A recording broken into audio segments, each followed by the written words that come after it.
বিষ্ণু ইসলাম বলেন আজাবান লি আমরিল মুমিন, আজাবান লি আমরিল মুমিন, মুমিনের বিষয়টা খুবই মজাদার, আশ্চর্যজনক। ফাইন্না আমরাহু লাহু ফি কুল্লিহি খাইর, কারণ মুমিনের সবকিছুতেই কল্যাণ আছে না নাই? আমরা সুখে থাকলেও লাভ, দুঃখে থাকলেও লাভ। অনেকে বলবে হুজুর সুখে থাকলে লাভ বলতাম, দুঃখে থাকলে কি লাভ? হ্যাঁ, দুঃখে থাকলে ধৈর্য ধারণের সওয়াব পাওয়া যায়। দেখেন বিষ্ণু ইসলাম বলেন ফাইন আসাবাহু সাররা, মুমিন যখন সুখে থাকে শাকারা, সে শুকরিয়া করলে তো সওয়াব নাই না?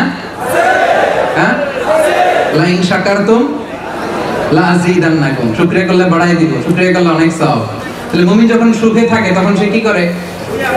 শুকরিয়া করলে সওয়াব আছে না নাই?